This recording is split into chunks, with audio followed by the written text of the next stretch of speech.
ठीक है। Class 10th chapter number 1 geography का संसाधन एवं विकास। ठीक है। अब संसाधन क्या होते हैं? संसाधन हम देखेंगे भाई, हमें कितनी जब हम इस धरती पर रह रहे हैं भाई, कितने तरीके की चीज़ें हमें चाहिए अपनी ज़रूरतों को पूरा करने के लिए। इन सब चीज़ों को क्या कहा जाता है? संसाधन। जो हमारे जीवन को, आवश्यकताओं को पूरा करने के लिए जो चीज़ें हमें चाहिए होती है। लेकिन लोगों की मांग और संसाधन, ये चीज़ें मैच नहीं हो पाती, क्योंकि लोगों की मांग क्या है? ज़्यादा है, संसाधन उतने हैं नहीं। संसाधन की कमी होने की वजह से और लोगों की मांग की ज़्यादा होने की वजह से इन चीज़ों में आपूर्ति हो जाती है। ठीक है, संसाधन की कमी, जिसकी वजह से संसाधनों की कमी हो जाती है। और जिसे जिसे आर्थिक रूप से संभाव्य और सार्थिक रूप से मान्यता मिली हुई है, उन चीज़ों को कहा जाता है संसाधन। संसाधन अभी देखिए, प्राकृतिक संसाधन होते हैं, प्रौद्योगिक और संस्थाएं। क्या कहते हैं? प्रकृति, प्रौद्योगिक तथा संस्थाओं के मध्य अंत संपर्क प्रकृति विकास की तीव्र गति करने के लिए संस्थाओं की रक्षा करता है। अब जो संसाधन है, संसाधनों से क्या होता है? चीज़ों का संसाधन इस्तेमाल करके विकास किया जाता है। संसाधन होंगे तो उन चीज़ों से विकास होगा, और इन संसाधनों के निम्नलिखित रूप से वर्गीकृत किया जाता है। अब जो संसाधन है उनको डिवाइड किया गया है। देखो, संसाधन है, कुछ होते हैं प्राकृतिक, जो नेचुरल होते हैं, जो नेचर से मिलते हैं। कुछ होते हैं जो मानवीय, लोगों के द्वारा बनाए हुए होते हैं। ठीक है। अब जो प्राकृतिक होते हैं, एक तो नवीनीकरणीय और अनवीनकरणीय। नवीनीकरणीय वो होते हैं जिसको क्या जाते हैं? दोबारा इस्तेमाल करने वाली चीज़ें। नवीनीकरण जैसे मैंने एक बार इस्तेमाल किया, उसको दोबारा भी इस्तेमाल कर सकते हैं। लेकिन अनवीनीकरण वो हो सकते हैं सिर्फ एक बार इस्तेमाल किया तो वो चीज़ खत्म, दोबारा इस्तेमाल वो नहीं होगी। जैसे मानो पेट्रोल है, एक बार डाला गाड़ी में, अब जरूरी थोड़ी है कि वो दोबारा गंदा हो गया तो उसको दोबारा से यूज़ किया जा सकता है, नहीं, वो ख़त्म हो जाता है। ठीक है। और नवीनीकरण होता है जो चीज़ें बार बार आप इस्तेमाल कर सकते हो। ठीक है। और जो नवीनीकरण होता है उसमें तीन और भी चीज़ होते हैं, जैसे सतत अथवा प्रवाह। ठीक है। तो इसमें हमें जो बताया गया है, एक तो नवीकरणीय में दो चीज़ें बताई गई, सतत अथवा प्रवाह, जैसे पवन या फिर जल। और इसमें बताया गया जैव। जैव में दो चीज़ें बताई गई हैं, जिसमें प्राकृतिक वनस्पति और वन्य जीव। प्राकृतिक वनस्पति जो आपके वन से रिलेटेड हो जाते हैं, वन्य जीव जो वहाँ के वन में रहने वाले जो जीव होते हैं उनके बारे में बताया गया। और अनवनीकरणीय जो दोबारा से इस्तेमाल नहीं होने वाली चीज़ें, इसमें होता है पूर्ण चक्रीय धातु, अचक्रीय धातु। पूर्ण चक्रीय धातु होती है जो पूरे एक साइकिल में चलती हुई रहती है, और अचक्रीय धातु जिसमें जीवाश्म ईंधन। मानवीय में हो जाता है आपके संरचनाएं और संस्थाएं, और मात्रा और गुणवत्ता, ये इसके पार्ट्स हैं। ठीक है, ये आपके संसाधन है। अब ये देखिए, संसाधन जो है उसके निम्नलिखित चीज़ों में वर्गीकृत किया जाता है। देखो, उत्पत्ति के आधार पर, ये इंपॉर्टेंट है, इसमें पूछा जाता है, जैसे क्वेश्चन आता है कि उत्पत्ति के आधार पर संसाधन बताइए कितने तरीके के होते हैं। उत्पत्ति के आधार पर जैव और अजैव। जैव और अजैव दो होते हैं। जैव का मतलब बायोटिक और एबायोटिक। जैव का मतलब होता है जिसमें जीवन होता है, एबायोटिक होता है मतलब जिसमें जीवन नहीं होता, एबायोटिक मतलब अजैव। बायोटिक जैव जिसमें जीवन होता है, एबायोटिक अजैव जिसमें जीवन नहीं होता है। तो ये किसके आधार पर है? उत्पत्ति के आधार पर। ठीक है। तो उत्पत्ति के आधार पर दो। फिर आता है संप्यता के आधार पर। संप्यता के आधार पर अगर पूछा जाए तो संसाधन क्या होता है? दो, नवीकरणीय और अनवीकरणीय। नवीकरणीय वो होता है जो अभी बताया था, दो दोबारा से इस्तेमाल हो सकते हैं, इनको कहते हैं रिन्यूएबल और नॉन रिन्यूएबल इंग्लिश में। तो नवीकरणीय और अनवीकरणीय, दोबारा इस्तेमाल होने वाले और दोबारा इस्तेमाल नहीं होने वाले। फिर में स्वामित्व के आधार पर। स्वामित्व के आधार पर क्या होता है? ओनरशिप, कि उसके ऊपर उसका जो मालिक है वो कौन है, उसके आधार पर, स्वामित्व के आधार पर देखा जाए तो संसाधन कितने तरीके के होते हैं? व्यक्तिगत, सामुदायिक, राष्ट्रीय और अंतर्राष्ट्रीय। व्यक्तिगत, पर्सनल, मेरे खुद के नेचुरल रिसोर्सेज, ठीक, मतलब मेरे खुद के संसाधन है, वो व्यक्तिगत हो गया। सामुदायिक, एक ग्रुप के जिसके ऊपर समुदाय, जो ग्रुप का जो अधिकार है। राष्ट्रीय का मतलब है एक राष्ट्र का, एक देश का, मतलब एक राष्ट्र का। अंतर्राष्ट्रीय, एक देश से ज़्यादा देशों का अधिकार है। ठीक है, ये हो जाते हैं। तो किसके आधार पर है? स्वामित्व के आधार पर। स्वामित्व के आधार पर चार तरीके के संसाधन होते हैं: व्यक्तिगत, सामुदायिक, राष्ट्रीय और अंतर्राष्ट्रीय। फिर आता है आपके विकास के आधार पर। विकास के आधार पर देखा जाए तो आपके संभावी, विकसित, भंडार और संचित कोष, इसके डेफिनेशन आगे बढ़ेंगे। ठीक है, जिसमें स्टॉक वगैरह कहा जाता है। तो विकास के आधार पर चार तरीके के संसाधन, तीन तरीके के संसाधन होते हैं: संभावी, विकसित, भंडार तथा संचित कोष। अब ये देखिए, डेवलपमेंट ऑफ रिसोर्सेज, संसाधनों का विकास। संसाधन मनुष्य के जीवन यापन के लिए अति आवश्यक होती है। निम्नलिखित कुछ समस्याएं पैदा होगी। अभी देखो, संसाधन है, संसाधन लोगों के लिए बहुत जरूरी होता है। संसाधन नहीं होंगे तो एक इंसान का सही जीवन के लिए संसाधन होने चाहिए। और संसाधन नहीं होंगे तो उसका जीवन बहुत बेकार होगा और जीवन उसका सही से नहीं चल पाएगा। आजकल के टाइम पे जो लोग हैं बहुत ज़्यादा संसाधनों के ऊपर बहुत डिपेंड भी हो गए हैं। अब ये देखा जाए संसाधन यही है कि भाई अब पेट्रोल वगैरह देखो एक संसाधन है। अभी लोग इस तरीके के इक्विपमेंट्स गाड़ियाँ वगैरह चलाते हैं, वो नहीं होगा तो लोग इन चीज़ों को इस्तेमाल कर पाएंगे नहीं। लेकिन इन संसाधनों के चलते एक समस्या आ गई है, इन संसाधनों की कमी होना। ये एक कमी हो गई, मतलब चीज़ हो गई है कि लालच के कारण संसाधनों की कमी होती जा रही है। अब लालच को क्या कहा जा रहा है, क्या इस्तेमाल नहीं करते क्या? ये कह रहे हैं कि लालच लोग इस्तेमाल तो करते हैं लेकिन उसका उस ज़रूरत से ज़्यादा इस्तेमाल करने। जैसे मानो मेरा शरीर है, अब मैं शरीर से काम तो कर रही हूँ, मेरा शरीर है भैया काम तो करेगा, गल तो नहीं रहा। लोग कहते हैं भाई काम करो, काम करने से गलता तो नहीं है, लेकिन इस शरीर को थोड़ा आराम चाहिए, कुछ खाना पीना तो इसको चाहिए नहीं चाहिए। पूरे दिन मेहनत थोड़ी करता रहेगा, कुछ खाना पीना दो, कुछ आराम दो, तब ये पूरा शरीर दोबारा से एक्टिव होकर काम करेगा। हम रात को नींद लेते हैं तब दोबारा हम सुबह काम कर पाते हैं, ठीक है। लेकिन मैं इस शरीर से पूरे दिन तक काम करती जाऊँ, मेरा शरीर बीमार पड़ जाएगा नहीं पड़ जाएगा? बीमारी हो जाएगी नहीं हो जाएगी? हो जाएगी ना। तो यही चीज़ कुछ व्यक्तियों के लाल संसाधन थे, हम पे लोगों की डिमांड करने के लिए संसाधन थे, बहुत थे, लेकिन लोगों ने अपने और लालच के कारण उसको इस्तेमाल करते गए, व्यर्थ करते गए, वेस्ट करते गए। अब लोग देखते हैं जल पानी है, दिखता है बहुत ज़्यादा, लेकिन इतना पीने योग्य पानी है क्या? नहीं है, पीने योग्य पानी इतना नहीं है लोगों के पास, ठीक है। तो ये संसाधन इतने नहीं होते कि उनको अपनी लालच की पूर्ति के लिए इस्तेमाल किया जाए। तो लोगों ने लालच के कारण जो संसाधन है उसका इस्तेमाल कर करके उनको ख़त्म कर दिया।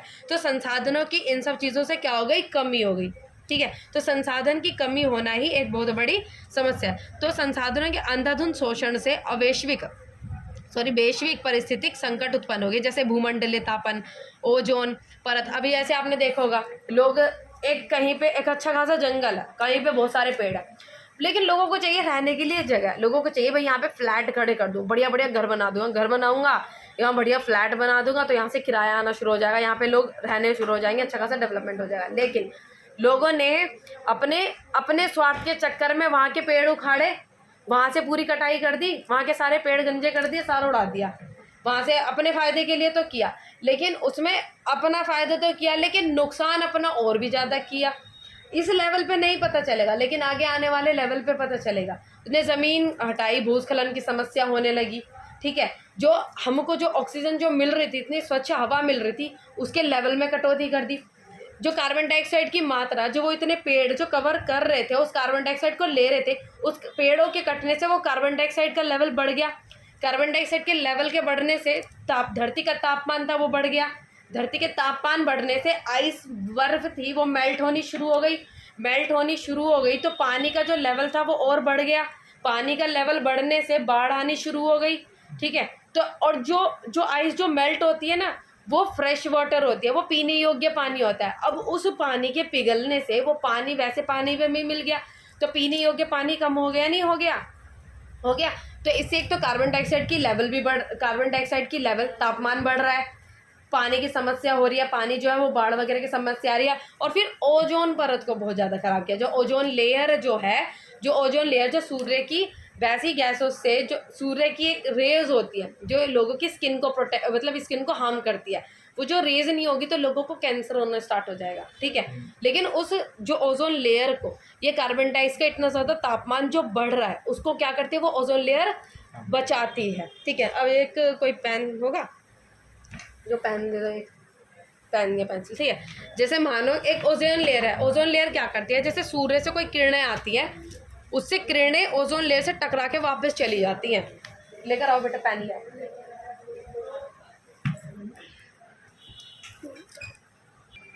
जैसे कि अर्थ पे यहाँ पे एक ओजोन लेयर जो प्रोटेक्ट करती है अर्थ को सूर्य की नेगेटिव रेज से प्रोटेक्ट करती है। ये ओजोन लेयर हो गई, ये अर्थ को क्या करती है, उन रेज से प्रोटेक्ट करती है। जो डायरेक्ट जो रेज है वो अर्थ पर नहीं आ पाती, ठीक है। तो ये क्या करती है, ओजोन लेयर ऐसे काम करती है। ये ना जो रेज यहाँ पे आती हैं टकरा के वापस चली जाती हैं, कुछ परसेंट ही रेज अंदर आ पाती है। वो किस वजह से आ पाती हैं, जैसे कि सूरज वगैरह, जैसे कि पेड़ पौधों के लिए कुछ थोड़ी बहुत रेज आ पाती है, लेकिन जो कुछ बहुत परसेंट जो रेज है वो वापस टकरा के ऊपर चली जाती है, ओजोन परत से लेयर्स टकरा के वापस ऊपर चली जाती हैं। तो ये ओजोन लेयर काम करती है।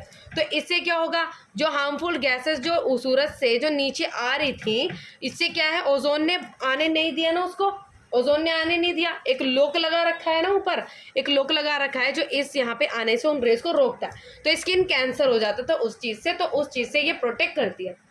लेकिन जैसे जैसे कार्बन डाइऑक्साइड का लेवल बढ़ता जा रहा है, CO2 का लेवल बढ़ता जा रहा है, कार्बन डाइऑक्साइड का लेवल बढ़ता जा रहा है, तापमान बढ़ता जा रहा है, तो ओजोन में ये होल बढ़ता जा रहा है। ओजोन में एक छोटा होल हुआ था पहले, अभी जो ओजोन का जो होल है वो और भी ज़्यादा बढ़ता जा रहा है कार्बन डाइऑक्साइड के बढ़ने की वजह से।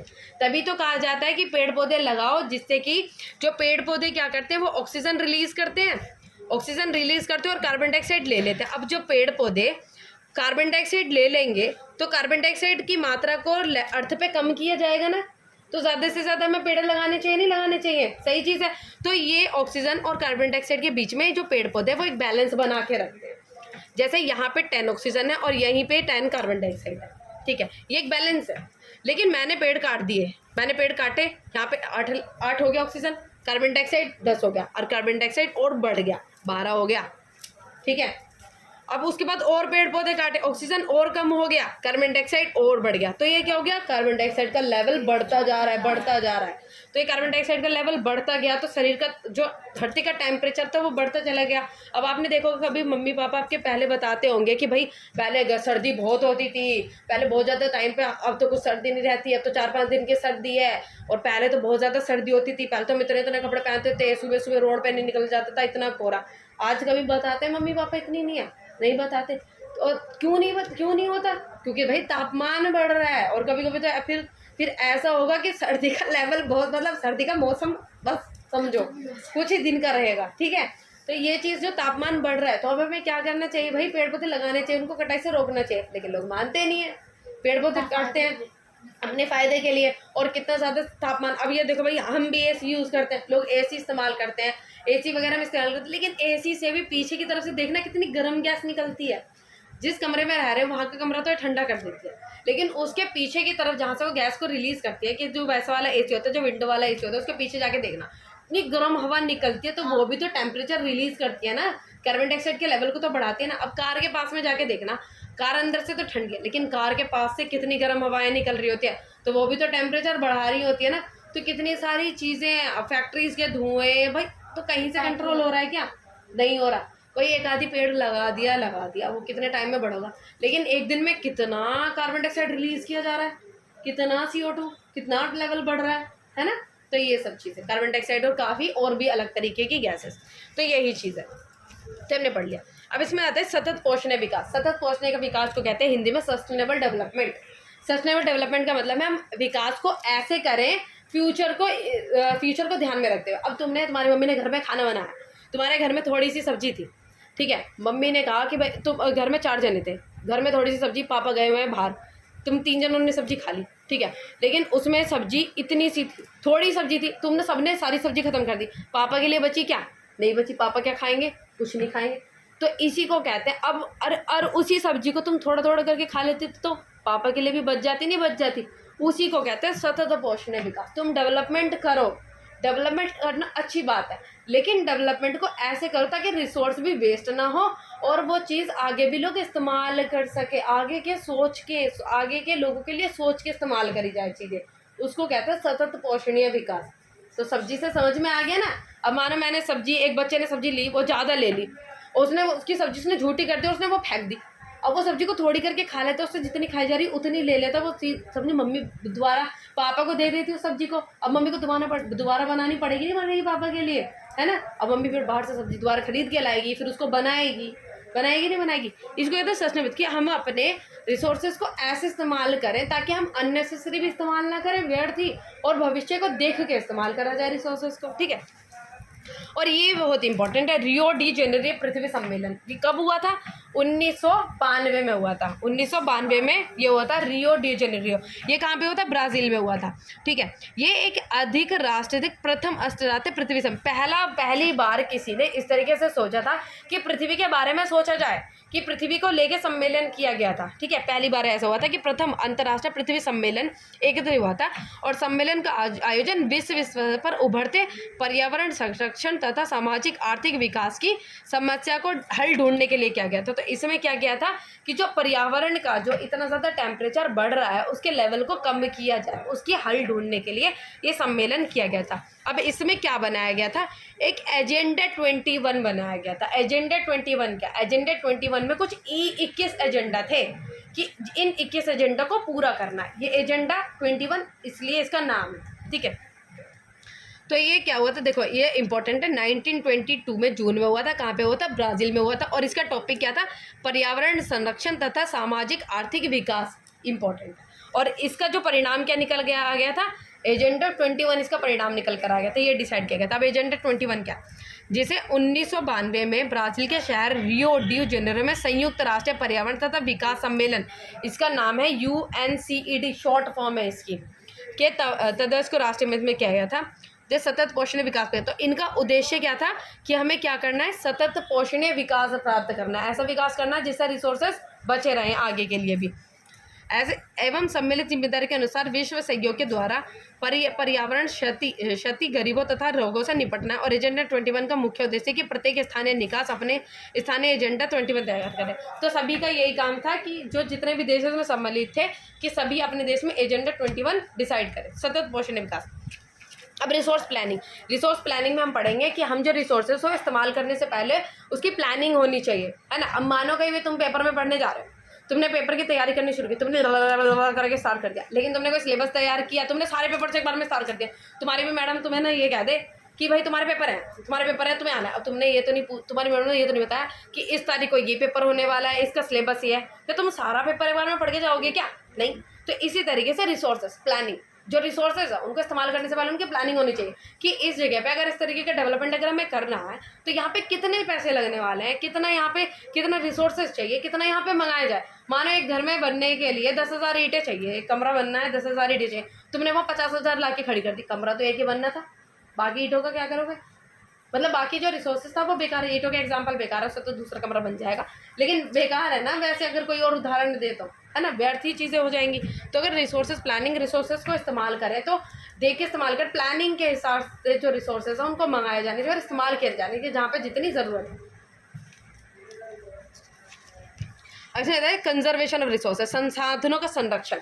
हमें रिसोर्सेज को बचाना चाहिए, बेमतलब के इस्तेमाल करने चाहिए। हमारे पास हर व्यक्ति की आवश्यकता पूर्ति के लिए बहुत कुछ है, लेकिन किसी की लालच की संतुष्टि के लिए नहीं। अर्थात हमारे पास पेट भरने के लिए बहुत कुछ है, लेकिन पेट ही भरने के लिए। इन्होंने कहा कि हमारे पास रिसोर्सेज तो ऐसे नहीं है कि रिसोर्सेज बिल्कुल ख़त्म हो गए, रिसोर्सेज है नहीं, हमें कुछ इस्तेमाल नहीं करना, विकास करना है, विकास मतलब डेवलपमेंट करना है, तो उनके लिए इस्तेमाल करो, लेकिन रिसोर्सेज हमारी पूर्ति के लिए करना, लेकिन लालच को पूर्ति के लिए नहीं है ना।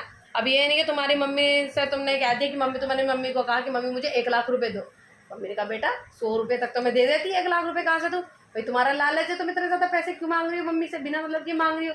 तुम्हारे 100 रुपये में जो चीज़ तुम्हें चाहिए तो नहीं, मम्मी 1 लाख रुपये मुझे दे दो, मैं कुछ ऐसी चीज़ें खरीदूंगी, तुम्हारा लालच है, तुम मतलब कि पैसे मांग रहे हो भाई, है ना। तो हमें रिसोर्सेज ऐसे इस्तेमाल करते, तुम्हारे मम्मी के पास खूब पैसा है, लेकिन तुम्हारी मम्मी तुम्हें क्यों दे, अब नहीं देंगे वो, तुम्हारे 100 रुपये की जरूरत है, तुम्हें 100 रुपये देंगी, 1 लाख रुपये क्यों देंगी, तुम्हारा लालच है उस चीज़ में, ठीक है। तो यही चीज़ कह रहे हैं कि हर एक व्यक्ति के पास अपने रिसोर्स, अपनी डिमांड को पूरे करने के लिए, अपनी आवश्यकता पूरे करने के लिए रिसोर्सेज है, लेकिन किसी के लालच को पूरा करने के लिए नहीं है। क्योंकि हम पेट भर सकते हैं, लेकिन पेट ही, एग्जांपल दिया है कि हम रिसोर्सेज से जो चीज़ें हैं उनसे काम करके पेट तो भर सकते हैं, लेकिन किसी के पेट ही नहीं भर सकते, इतना रिसोर्सेज लालच है ये, ठीक है। तो हमें रिसोर्सेज को बचाना चाहिए।